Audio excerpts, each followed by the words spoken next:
Yesus, dengan semangat dan kuasa Roh-Nya yang terus menyala-nyala dan berkobar-kobar di dalam hati kita, yang menggerakkan kita selalu boleh belajar untuk taat setia di dalam Kristus. Dan malam hari yang berbahagia ini, kita terus rindu memuliakan dan membesarkan nama Tuhan. Kita rindu firman Allah dinyatakan dan dibukakan kepada kita, supaya kita dibentuk menjadi serupa dengan dirinya, dikembalikan kepada rupa dan gambar Allah. Dibutuhkan ketekunan dari kita sekalian. Mari kita datang bersama-sama kepada Tuhan, bangkitlah berdiri di hadapan Bapa, dan sama-sama naikkan nyanyian pujian sebagai bentuk penyembahan dan penghormatan kita kepada Tuhan. Pujian yang berkata, hidupku berharga bagi Allah, tiada yang tak berkenan di hadapannya. Hidupku berharga bagi Allah, tiada yang tak berkenan di hadapannya. Dia ciptakan kau, Dia ciptakan kau seluruh gambarnya. Sungguh terlalu indah, sungguh terlalu indah kau bagi Dia. Dia berikan kasih-Nya, Dia berikan kasih-Nya bagi kita. Dia telah merelakan, Dia telah merelakan segala-galanya. Dia disalib, Dia disalib untuk tebus dosa kita. Karena hidupmu sangatlah berharga. Dulu yang terkulai takkan dipatahkannya. Dia akan jadi indah, sungguh lebih berharga, sungguh yang tak pudar, takkan dipadamkannya. Dia akan jadikan terang untuk kemuliaannya. Dulu yang terkulai, dulu yang terkulai takkan dipatahkannya. Dia akan jadikan indah, sungguh lebih berharga, sungguh yang tak pudar, takkan dipadamkannya. Dia akan jadikan terang untuk kemuliaan. Mari semua angkat tangan bagi Tuhan. Buluh yang terkulai, terkulai takkan dipatahkannya. Dia akan jadikan indah, sungguh lebih berharga, sungguh yang tak pudar, takkan dipadamkannya. Dia akan jadikan terang untuk kemuliaannya. Dia akan jadikan, Dia akan jadikan terang untuk kemuliaannya. Dia akan jadi terang, Dia akan jadikan terang untuk kemuliaan. Mari sembah Yesus. Haleluya, haleluya. Syukur kami bersyukur Tuhan. Haleluya, haleluya.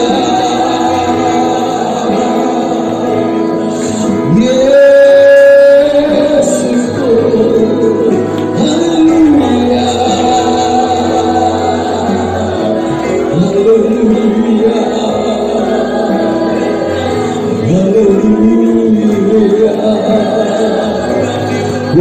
sembah Kau Yesus, ku sembah Kau Tuhan.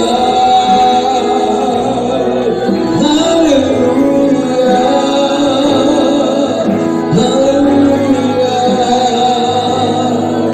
haleluya, haleluya,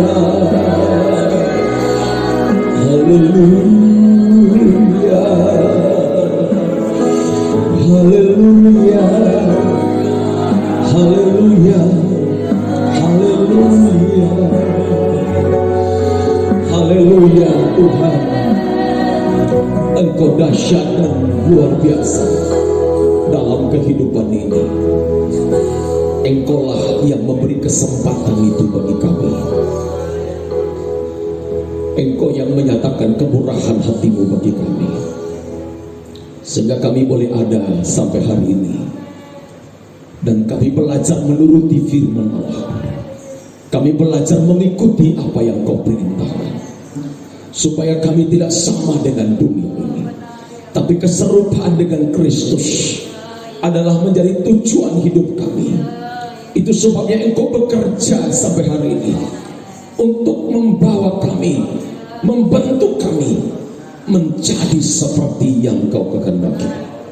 Ulurkan tangan-Mu bagi kami, menjamah setiap pribadi kami. Ulurkan tangan-Mu bagi kami. Itulah firman-Mu dan Roh Kudus membentuk kami dan mengangkat kami dari lembah kekelaman duniawi ini, supaya kami memiliki hati Tuhan dan kami dijadikan menjadi kekasih Kristus, mempelai perempuan di hadapan Tuhan.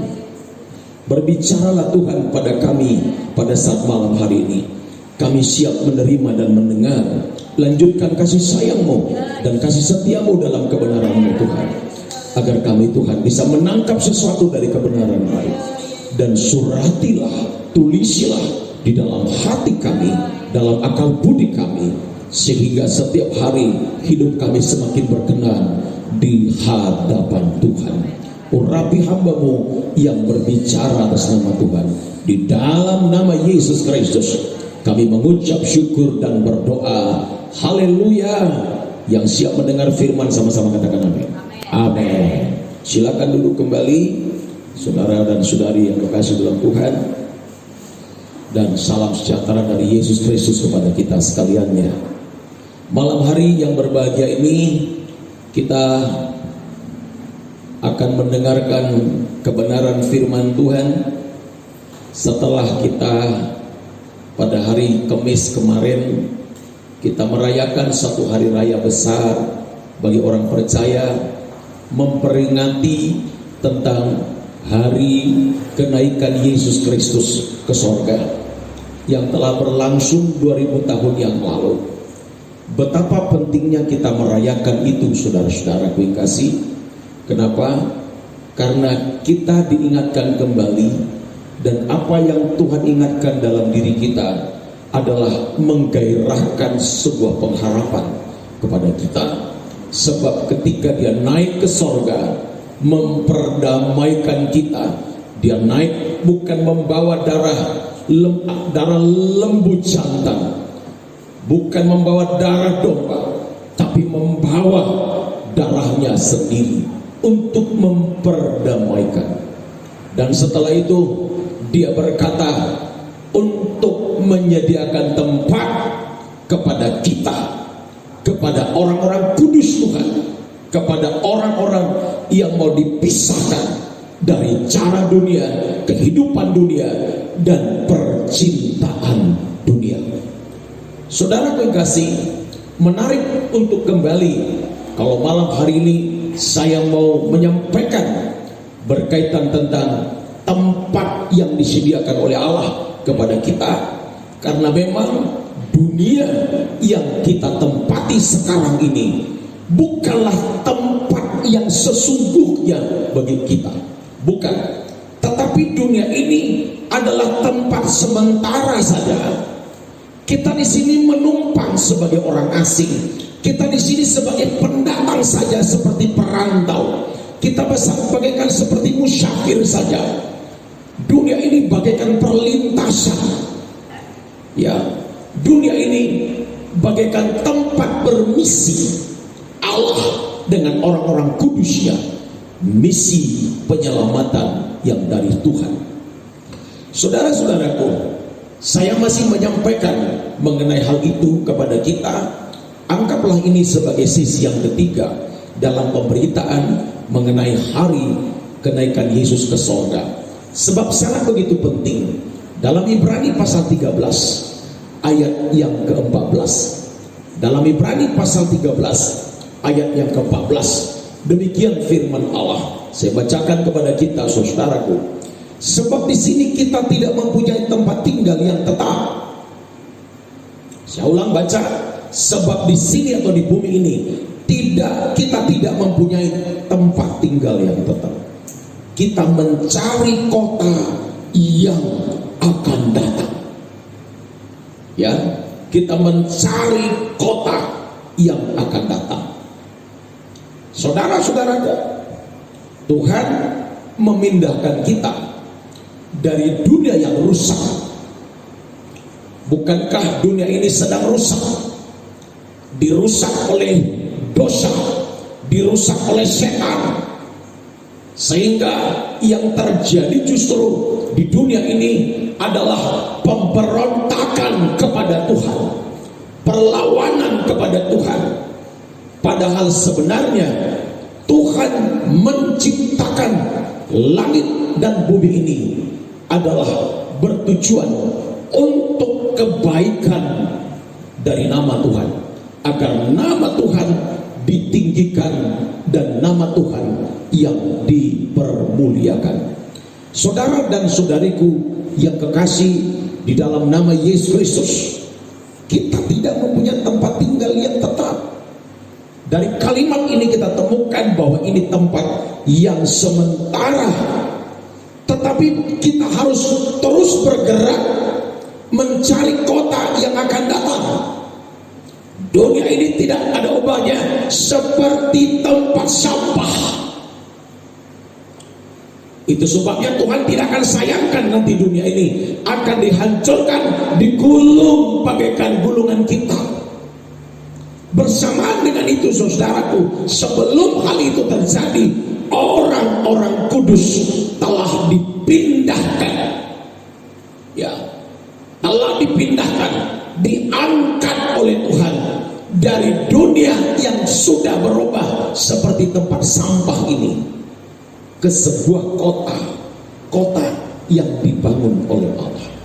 Maka di dunia ini, saudaraku, adalah kita harus memiliki gairah yang sumbernya dari Tuhan, semangat yang berasal dari Tuhan untuk mencari.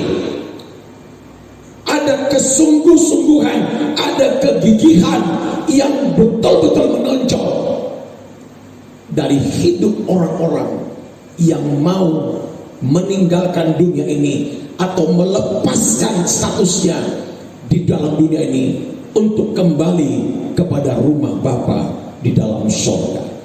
Saudara-saudara kekasih, dalam suratan Ibrani pasal yang ke-11 di ayat yang ke-13, demikian, seperti inilah model hati orang yang mau mencari tempat yang secara permanen, rumah Bapa atau kerajaan kekal yang disebut dengan surga. Ibrani 11 ayat 13, dalam iman mereka ini semua telah mati sebagai orang-orang yang tidak memperoleh apa yang dijanjikan itu, tetapi yang hanya dari jauh melihat dan melambai-lambai kepadanya, dan yang mengakui bahwa mereka adalah orang asing dan pendatang di bumi. Ayat 14, sebab mereka yang berkata demikian menyatakan bahwa mereka dengan rindu mencari suatu tanah air. Ya, rindu mencari suatu tanah air. Sekali lagi, bukan dunia ini, tapi tanah air surgawi. Saudaraku, kalau mencari, ya, harus ada peta. Dan peta itu saudaraku harus peta yang asli. Kalau petanya asli, kemudian kita bisa memahami tentang peta, ya, baik dalam ukuran skalanya, maka kita akan menemukan apa yang tersembunyi, yang dirahasiakan di peta itu, dan kita bisa nemukan. Ketika kita mencari, kita butuhkan juga kompas, ya, kita butuh kompas. Dan kalau kompas ini berfungsi dengan baik, maka kita akan diarahkan ke pelabuhan yang tepat dan benar. Saudara dan saudari yang kasih, bukankah peta kita adalah Yesus? Yesuslah petanya. Sebab dia yang berkata, akulah jalan, kebenaran, dan hidup. Dialah petanya. Ikuti dia, jejaknya, jejak kakinya, jejak perjalanannya, jejak perkataannya, firmannya. Ini yang harus kita ikuti supaya sampai ke kota yang kita rindukan dan juga yang dirindukan oleh Bapa orang percaya, itulah Abraham. Dan kompasnya adalah firman. Nah, Yesus dan firman-Nya tidak bisa terpisahkan untuk menemukan jalan itu, untuk menemukan kota itu. Saudara-saudaraku yang kekasih dalam Kristus, maka untuk itu sangat diperlukan dan dibutuhkan sebuah spirit di dalam hati untuk mengenal lebih dalam tentang Dia. Tanpa pengenalan yang dalam kepada Yesus Kristus, pengenalan yang tepat dan benar akan membuyarkan segala apa yang kita rindukan. Sorga hanya impian belaka. Kota Yerusalem baru itu hanya kota impian belaka yang tidak pernah sampai ke sana. Bukankah orang-orang yang dibuang ke Babel, mereka juga menyanyikan lagu-lagu Sion, tapi badannya bukan berada di Sion, tapi berada di dalam pembuangan, dalam siksa, dalam hina. Jangan sampai gereja Tuhan, jangan sampai orang percaya berada di tempat yang dihinakan, berada di tempat yang bukan dikehendaki oleh Tuhan. Tapi itu menjadi pilihan saudara. Masih berpikir tentang surga, masih berpikir tentang kerajaan kekal. Ini sama saja seperti orang yang dibuang di Babel. Saudara-saudaraku yang kekasih dalam Kristus, mari kita semakin mengenal Tuhan. Sebab Dialah peta ke situ. Akulah pintu, akulah jalan, akulah kasih.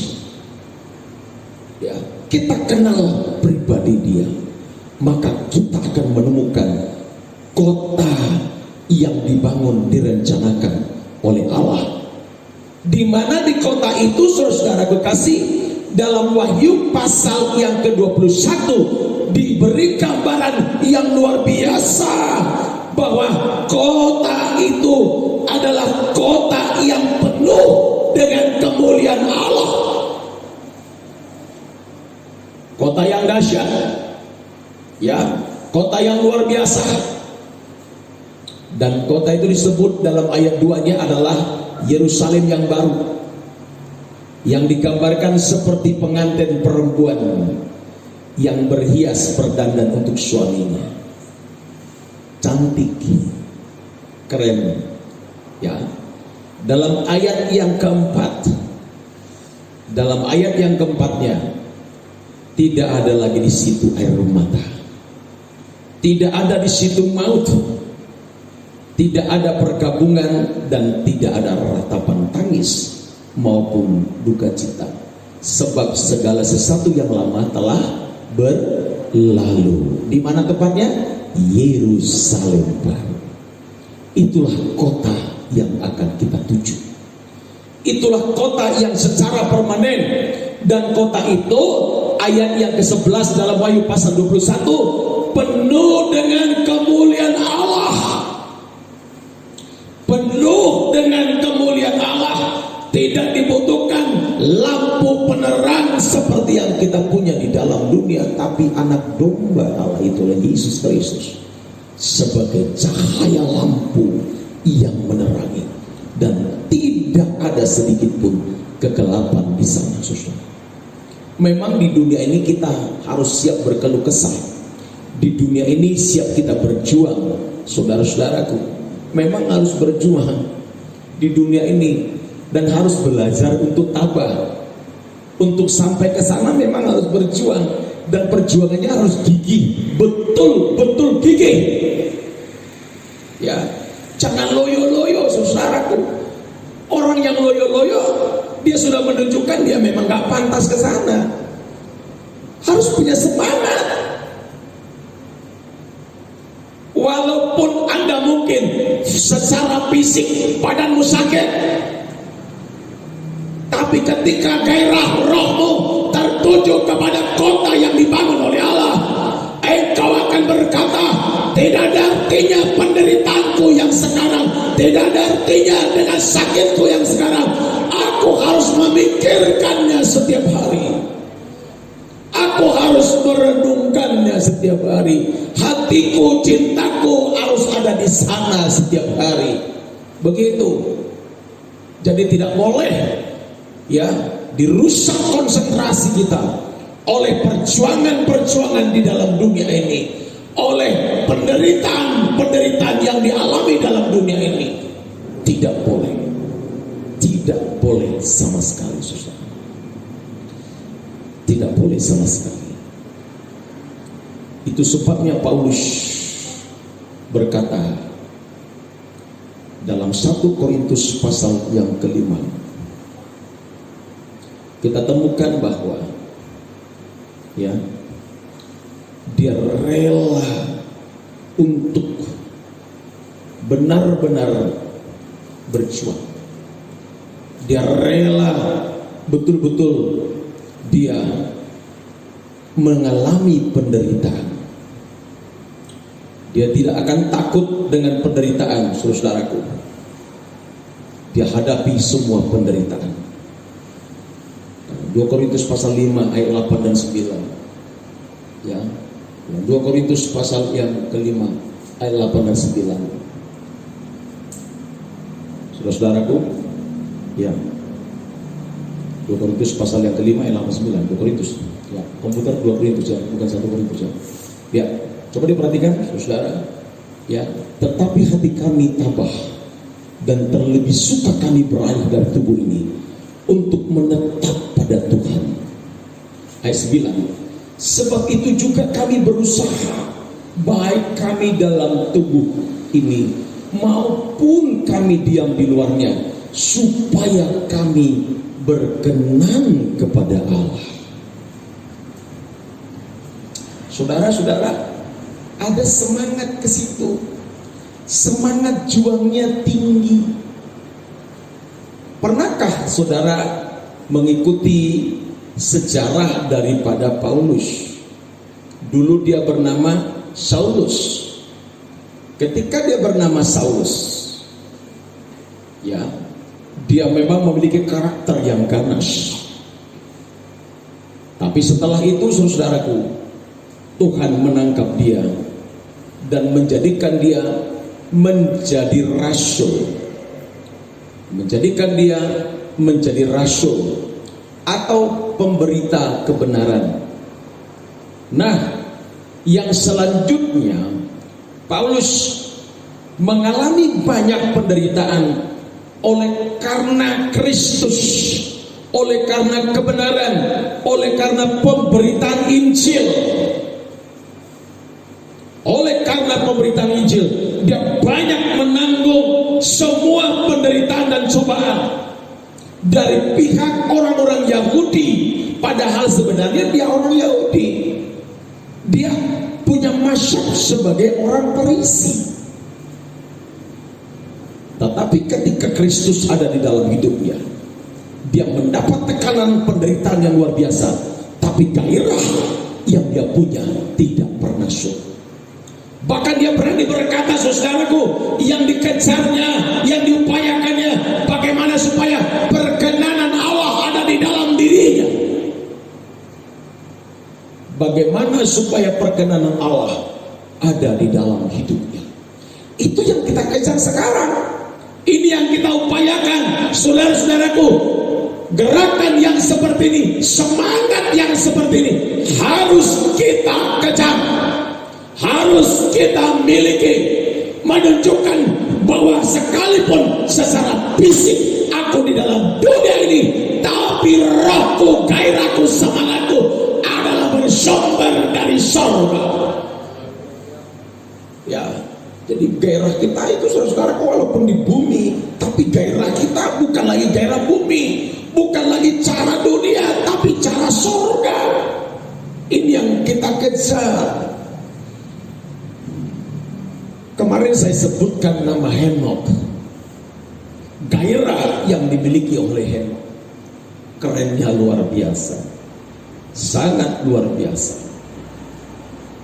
365 tahun menjadi catatan yang manis dalam Alkitab, bahwa dia hidup bergaul dengan Tuhan.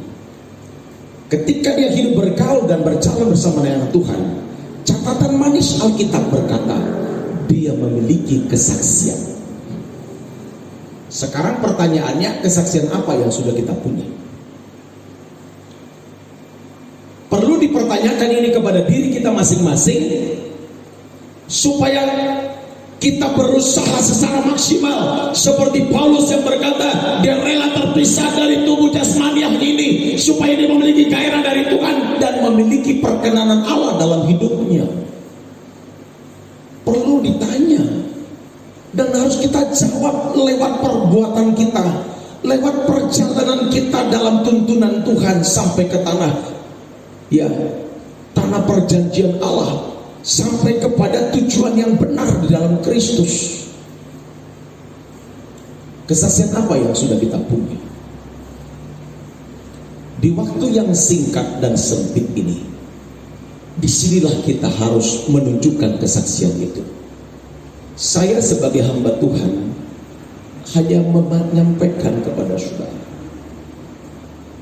Izinkan saya menyampaikan ini, karena aku tahu sebagaimana Rasul Paulus berkata bahwa kepadaku yang diberi kepercayaan untuk menyampaikan berita perdamaian.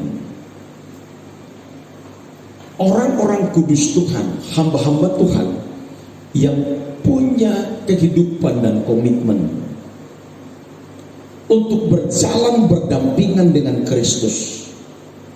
Memang kepada hamba Tuhan model seperti ini diberikan otoritas oleh Tuhan untuk menyampaikan kabar perdamaian yang bersumber dari Tuhan. Nah, saya juga harus menyampaikan itu kepada saudara dalam 2 Korintus pasal yang kelima, ya, untuk mengingatkan kita supaya kita memiliki gairah, semangat yang sumbernya dari Tuhan. Dalam 2 Korintus pasal yang kelima ayat yang ke-18, ada 3 ayat mau dibacakan kepada kita saudaraku, ayat 18, 19 dan 20. Saya baca dulu ayat yang ke-18.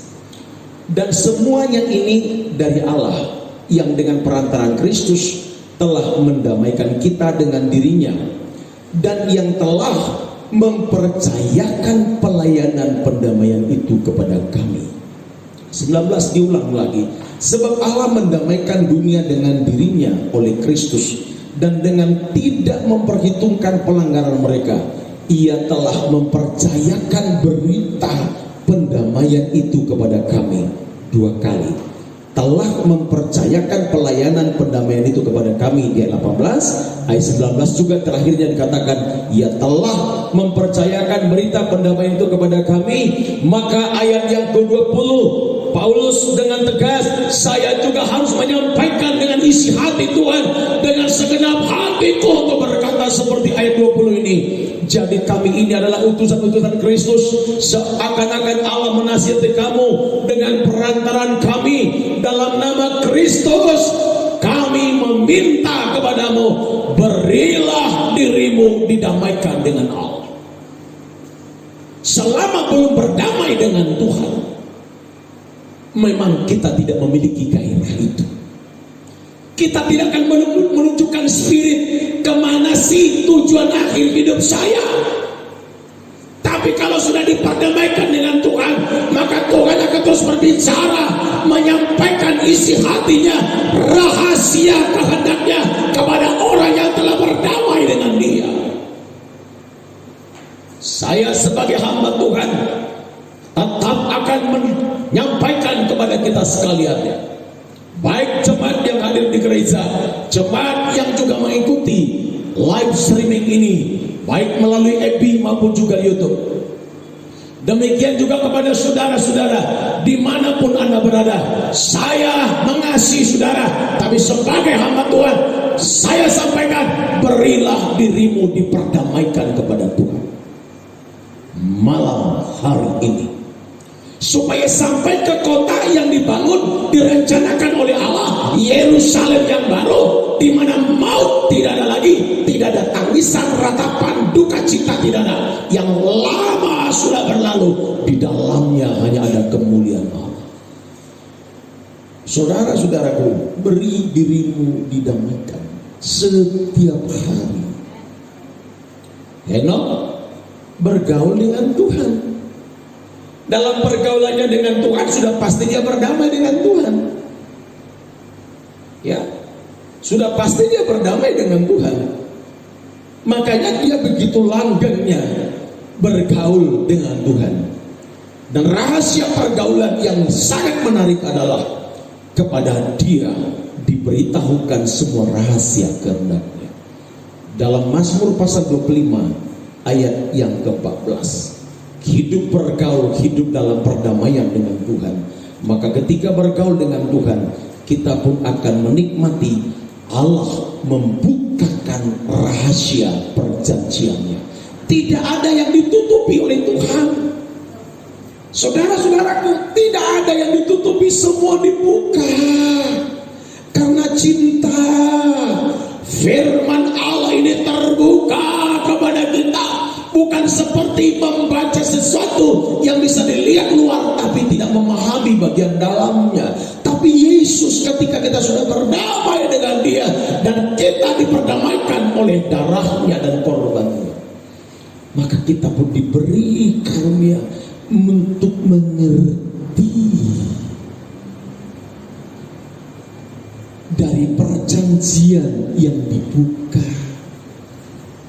Betapa malangnya manusia kalau firman itu tertutup.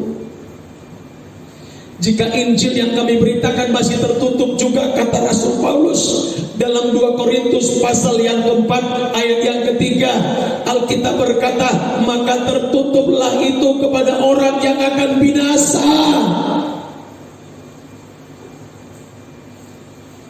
Tertutuplah itu kepada orang yang akan binasa kalau Injil yang diberitakan ini masih tertutup. Tapi Henok bergaul dengan Tuhan. Dia memiliki kesaksian, perkenanan Allah ada di dalam hidupnya. Maka tidak heran saudara, Henok mendapatkan banyak rahasia. Bahkan kedatangan Yesus Kristus kali yang kedua bersama dengan malaikat-malaikatnya sekaligus menghukum orang-orang yang tidak bisa diajar oleh firman. Dalam kitab Yudas pasal yang pertama ayat 14, 15 dan ayat 16. Dalam kitab Yudas 1 ayat yang ke-14, 15 dan ayat yang ke-16. Dalam firman Tuhan dikatakan juga tentang mereka, Henok keturunan ke-7 dari Adam, telah bernubuat katanya, sesungguhnya Tuhan datang dengan beribu-ribu orang kudusnya, ayat 15, hendak menghakimi semua orang dan menjatuhkan hukuman atas orang-orang fasik karena semua perbuatan-perbuatan fasik yang mereka lakukan. Modelnya seperti apa? Ya. Dan karena semua kata-kata nista yang diucapkan. Terus orang-orang berdosa yang fasik itu terhadap Tuhan. Ayat 16. Maka mereka itu orang-orang yang menggerutu dan mengeluh tentang nasibnya, hidup menuruti hawa nafsunya, tetapi mulut mereka mengeluarkan perkataan-perkataan yang bukan-bukan, dan mereka menjilat orang untuk mendapatkan apa? Keuntungan. Coba ayat 16 awalnya tadi. Saudara-saudara, ayat 16. Mereka itu orang-orang yang bergerutu dan mengeluh tentang nasib dan seterusnya.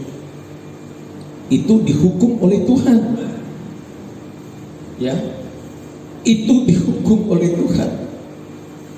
Saudara, kita pikir, ya, Henok bisa mendapat rahasia itu jauh sebelum tergenapi. Sekarang saja Tuhan Yesus belum datang kali yang kedua.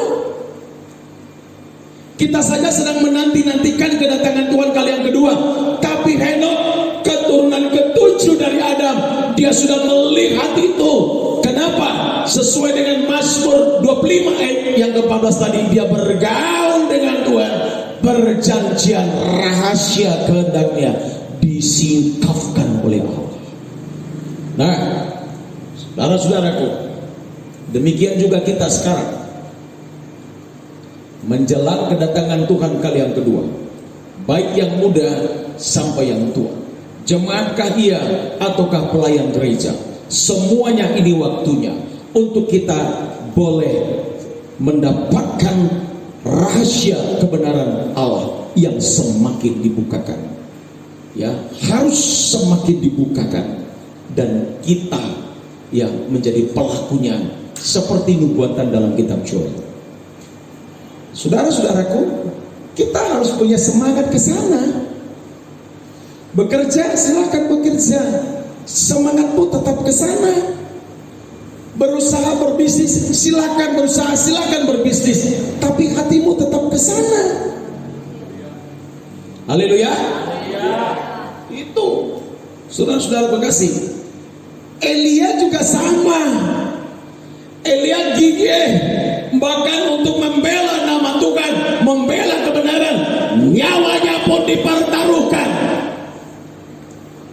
Elia ini contoh sebagai seorang prajurit yang sedang berjuang, prajurit yang sedang bertarung, berperang.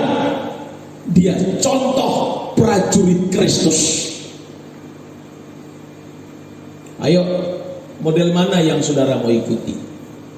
Karena kedua orang ini juga mengalami pengangkatan seperti Yesus diangkat, dan tidak ada dalam hidup mereka menunjukkan mereka loyo, mereka itu tidak punya gairah, tapi gairah mereka meledak-ledak. Semangat mereka betul-betul semangat yang seperti api yang terus menyala-nyala, tidak terpadamkan. Elia memiliki cinta yang dalam, memiliki kasih yang luar biasa dalam kepada Tuhan. Sama seperti digambarkan dalam Kidung Agung 8 ayat yang ke-6. Dalam Kidung Agung pasal 8 ayat ke-6, kita temukan seperti apa cinta yang dalam di hadapan Tuhan. Cinta yang dalam di dalam Tuhan, seperti ini gambarannya. Ya.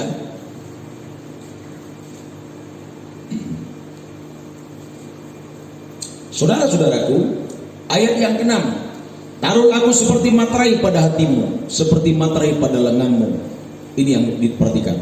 Karena cinta kuat seperti apa? Maut.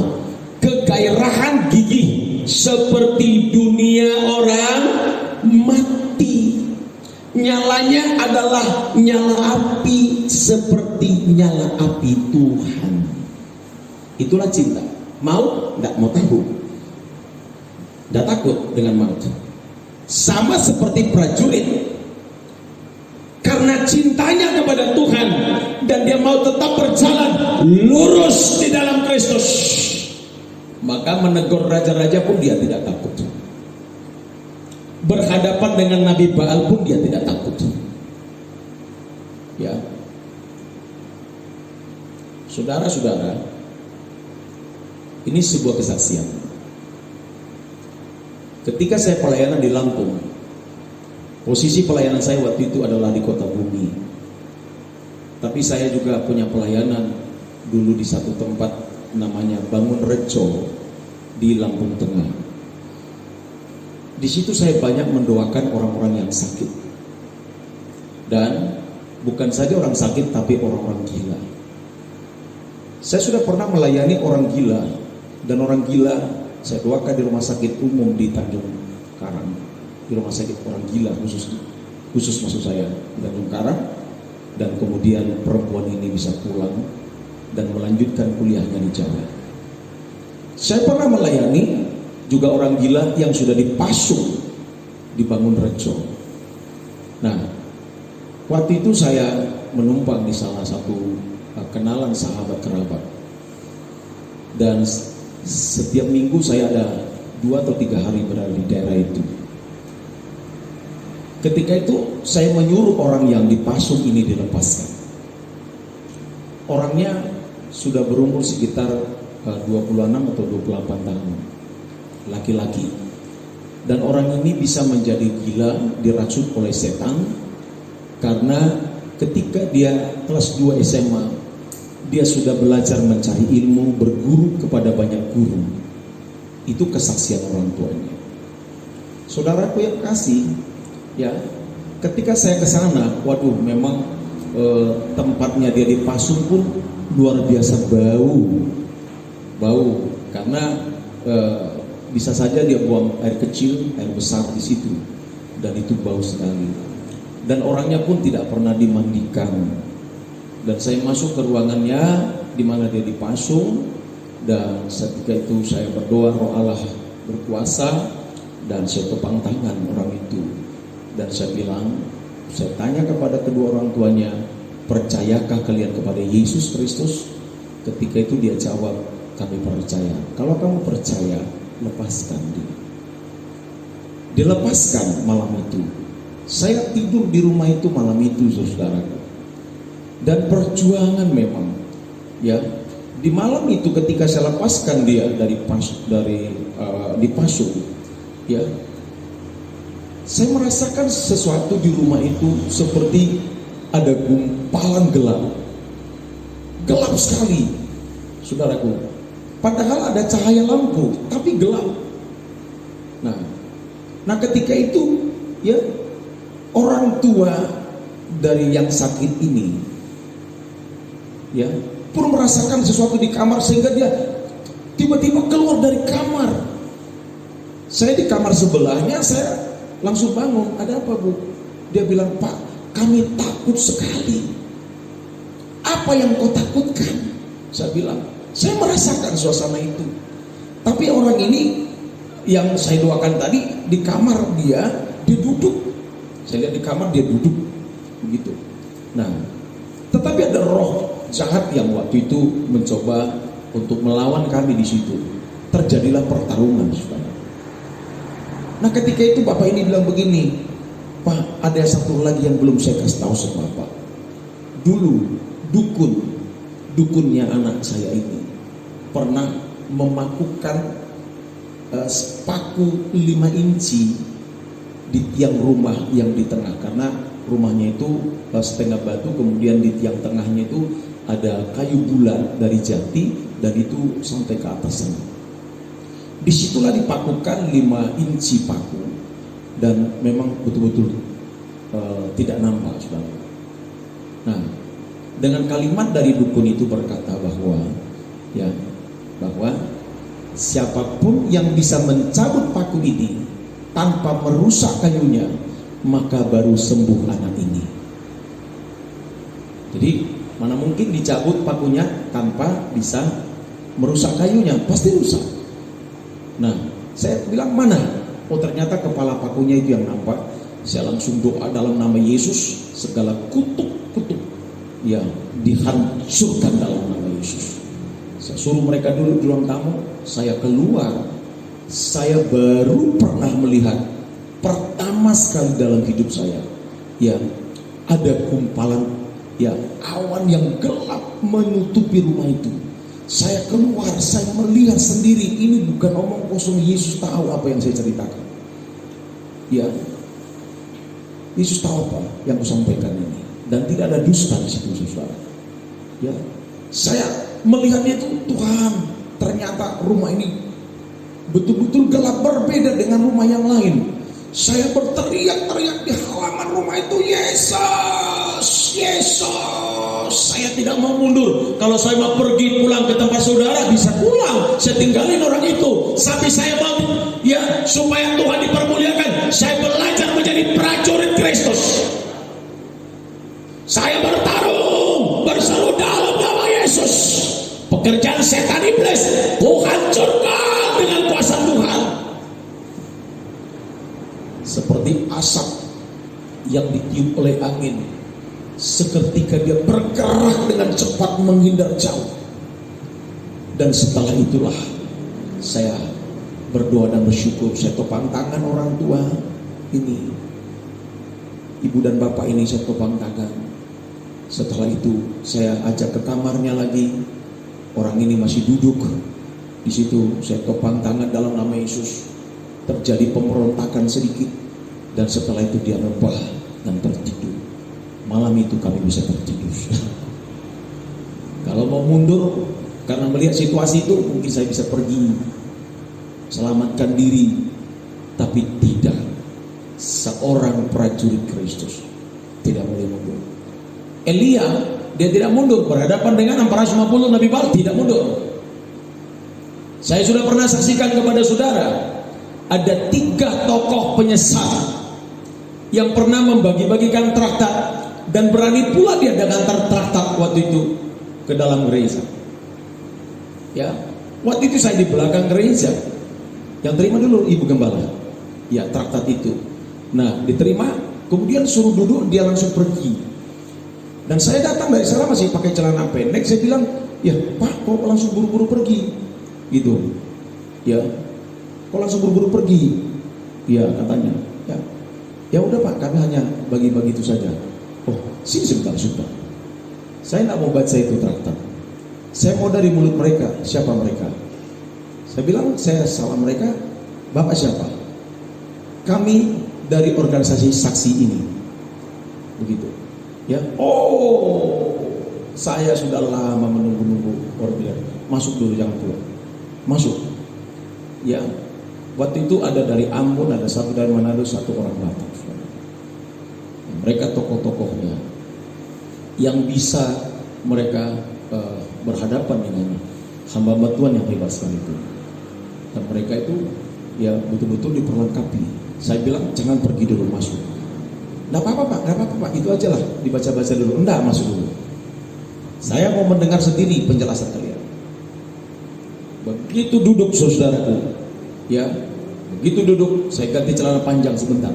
Setelah itu saya pegang dia punya traktat seperti ini.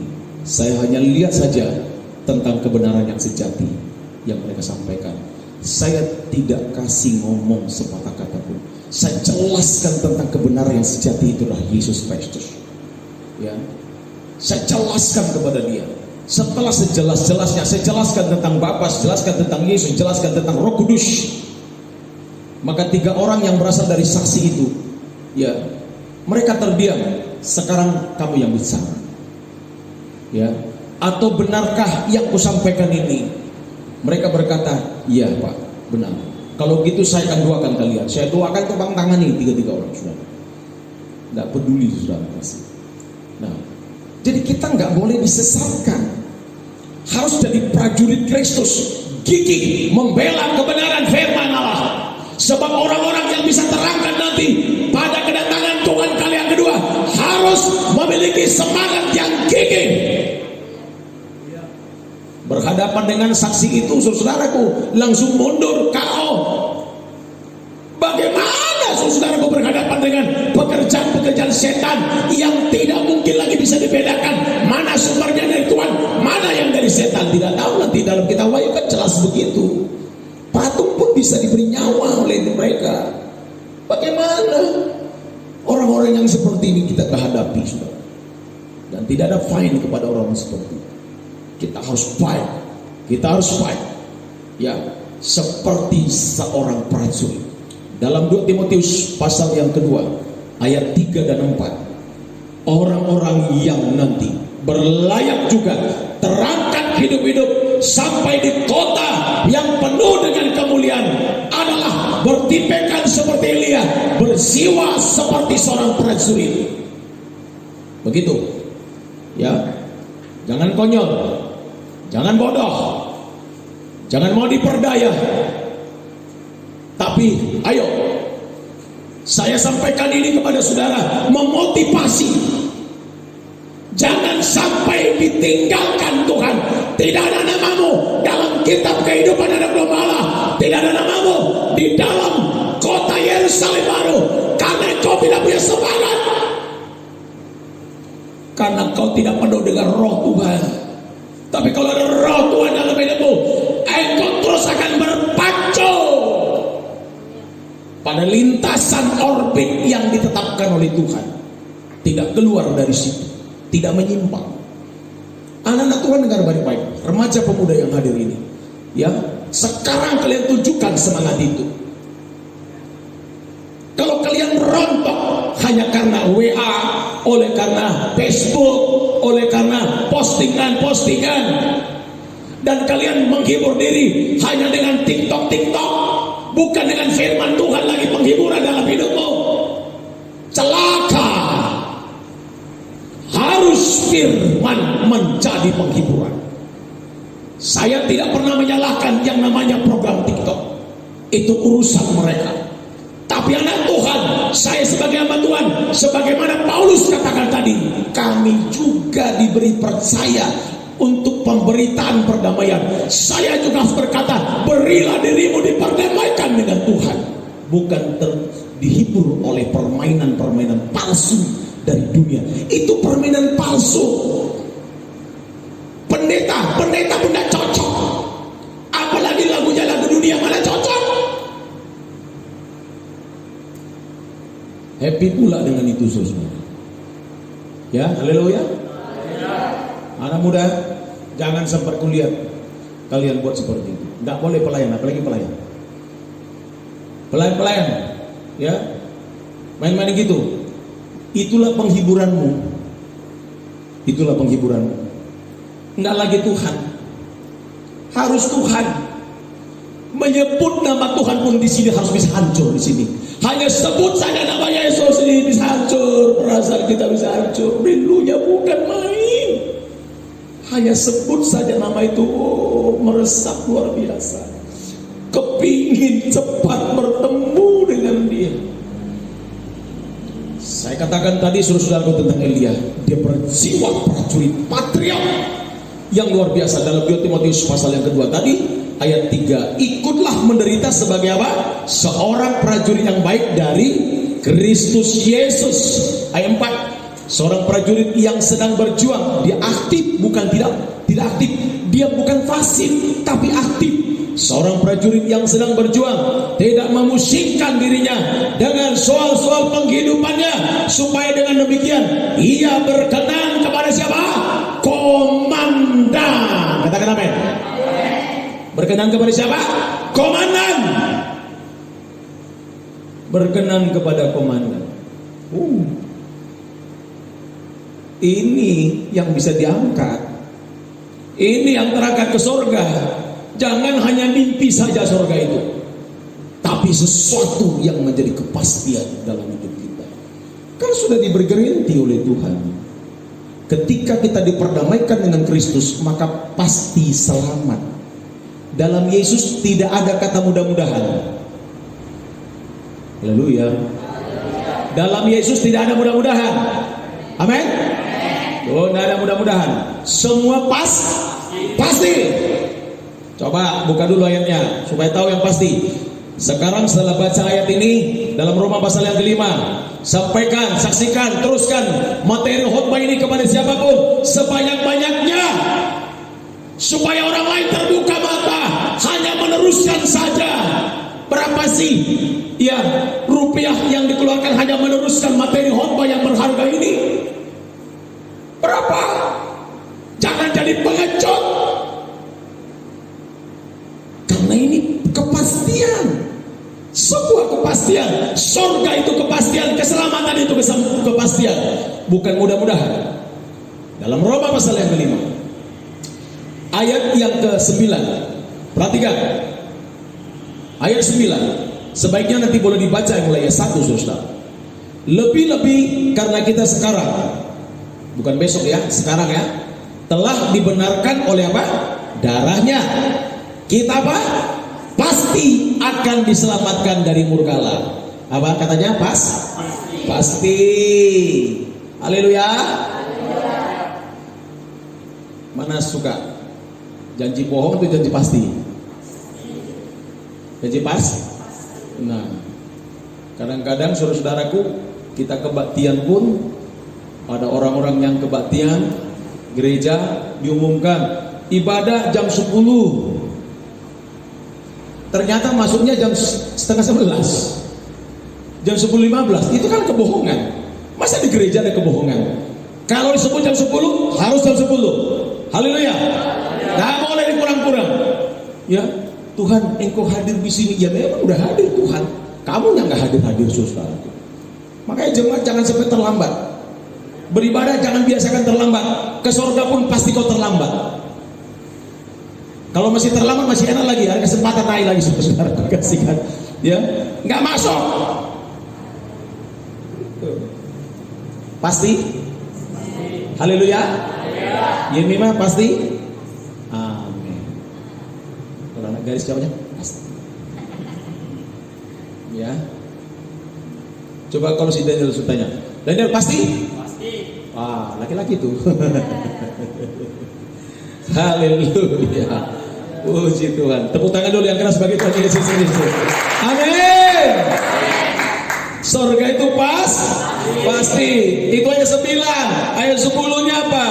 Sebab jikalau kita ketika masih seteru diperdamaikan dengan Allah oleh kematiannya, lebih-lebih kita yang sekarang, bukan besok, yang sekarang diperdamaikan, pasti akan diselamatkan oleh hidupnya. Apa katanya?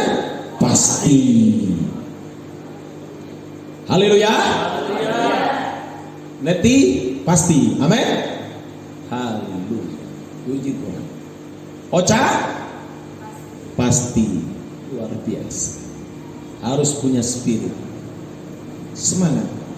Jadi jangan pernah cari yang tidak pasti. Ini juga remaja-remaja yang hadir ini, bukan remaja ya, kalau remaja belum, ini yang pemuda lah. Jangan cari pasangan yang tidak pasti, kan begitu kan? Ya. Apa kerjaanmu bang? Ya gitulah. Kalau udah dibilang gitulah, mau saja jadi. Ya. Kalau dibilang tukang ojek, oke, jelas tukang ojek.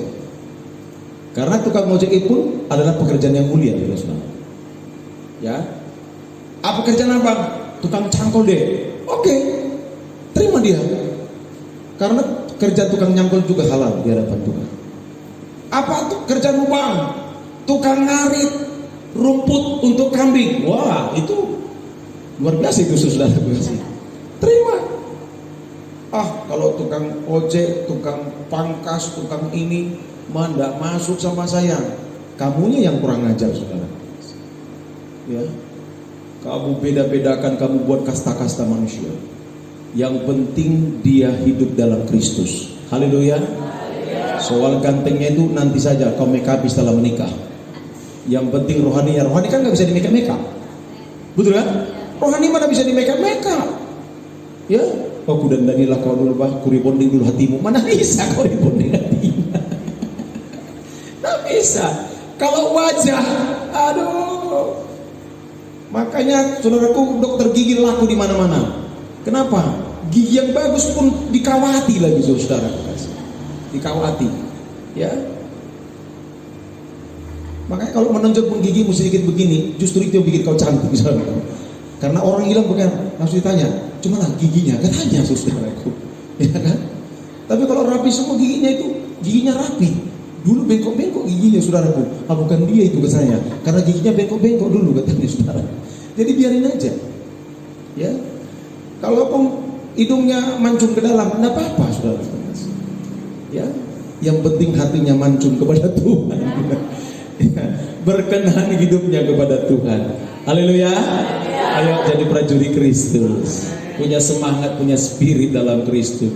Semangat itulah yang membuat kita sampai ke kota yang direncanakan oleh Tuhan. Kita sedang mencari, tapi kita mencarinya di dalam Yesus Kristus. Karena ketika kita mengenal Yesus, kita sudah mendapatkan sebenarnya kota itu. Kita menunggu suatu saja. Selesaikan misimu dalam dunia, pasti akan sampai di sana. Haleluya. Selesaikan misimu saja sudah. Ya, selesaikan perjalanan hidupmu di sini sudah, saudaraku. Oke, sebagai penutupnya untuk malam hari ini, dalam suratan 1 Petrus pasal 2 ayat 11. 1 Petrus pasal 2 ayat 11. Mohon diperhatikan dan dibuka Alkitabnya. Ya. 1 Petrus pasal 2 ayat 11. Sama-sama kita baca dengan suara keras. 2, 3. Saudara-saudaraku yang kekasih, aku menasihati kamu supaya sebagai pendatang dan perantau kamu menjauhkan diri dari keinginan-keinginan daging yang berjuang melawan jiwa. Yang berjuang berarti mencoba untuk membunuh jiwamu. Berjuang sama artinya untuk membinasakan jiwamu. Sebagai perantau pendatang, jauhkanlah dirimu dari segala bentuk keinginan daging. Satu ayat lagi supaya pas dengan ayat ini. 2 Korintus pasal 7 ayat 1. Buka Alkitabnya masing-masing, kita baca juga secara bersama-sama.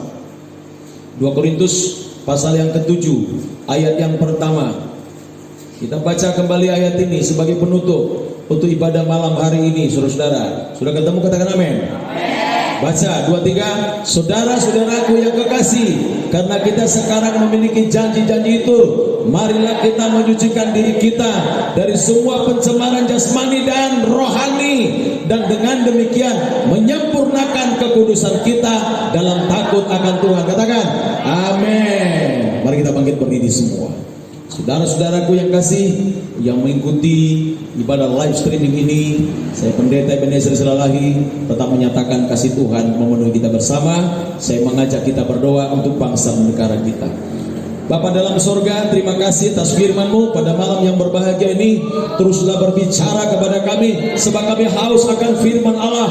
Kuasa kekuatan Tuhan terus menolong dan mendorong kami, supaya kami mencari kota yang penuh dengan kemuliaan ini. Sekalipun kami harus berjuang dan belajar tabah, belajar sabar di dalam dunia yang penuh tantangan hidup, tapi kami tahu kekuatan kami adalah berasal dari Tuhan. Seperti jemaat Philadelphia, kekuatannya tidak seberapa, tapi mereka mau mempercayai untuk menuruti kebenaran firman, tidak menyangkal nama Tuhan, tapi berpegang kepada sabda. Itulah kekuatan dalam hidup kami. Terima kasih Tuhan Yesus. Kami doakan bangsa dan negara kami. Mari kita berseru untuk Indonesia. Tuhan, kami doakan bangsa kami Indonesia. Tolong Indonesia, selamatkan Indonesia.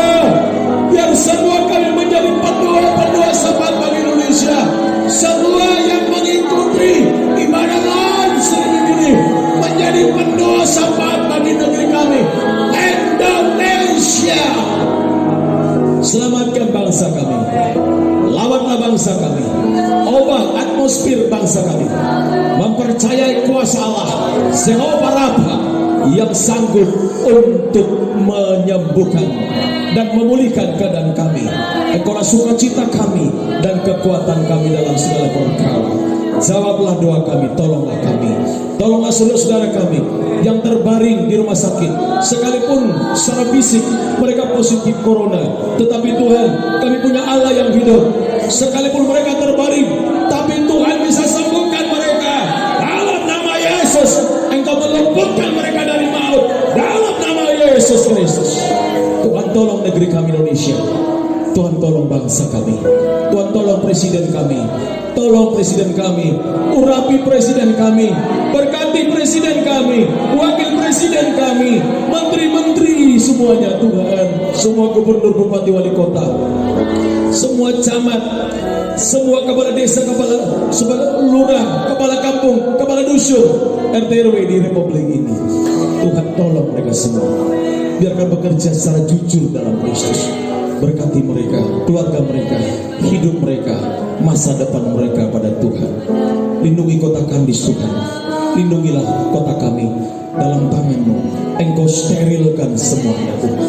Kabupaten dan provinsi kami, Provinsi Riau, dalam perlindungan Allah. Kami terus bersyafaat kepada Tuhan, memohon belas kasih agar daerah kami dilindungi, dan umat-Mu khususnya sidang jemaat Tuhan Gereja Bethel Indonesia kilometer 79 ini, dan juga saudara-saudara kami di mana saja mereka berada, mungkin di perantauan mereka di dalam maupun di luar negeri.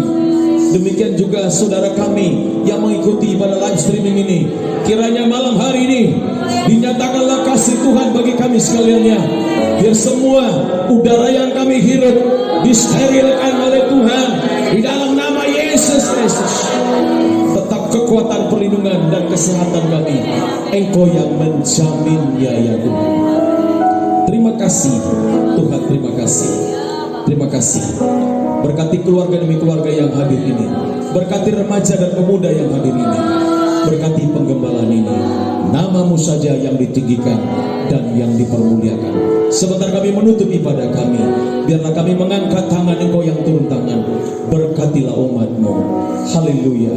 Anugerah yang maha besar dari Bapa dalam surga, kasih sayang dan cintanya Yesus Kristus Tuhan, dan kuasa persekutuan Allah Roh Kudus menyertai dan memberkati kita bersama-sama pada malam ini sampai selama-lamanya. Di dalam nama Yesus Kristus kami mengucap syukur dan berdoa. Haleluya. Semua sama-sama katakan amin. Amin. Silakan boleh bersalam-salam satu di yang lain. Saudara-saudaraku yang kasih dalam Kristus Yesus, terima kasih buat pertemuan kita dan kesetiaan saudara dalam mengikuti suara kebenaran yang terus memberkati hidup kita. Dan ayo kita bekerja sama, bagikanlah materi-materi khotbah ini kepada saudara-saudara kita dimanapun berada, baik yang melalui Facebook, demikian juga melalui YouTube GBI Kandis, agar yang lain bisa ditolong. Semua kita sama-sama punya pengharapan ke kota Yerusalem yang baru. Saya Pendeta Ebenezer Siralahi, Kepala Sidang Gereja Bethel Indonesia kilometer 79 Kandis Kota, Provinsi Riau, mengucapkan Tuhan Yesus memberkati dan Shalom.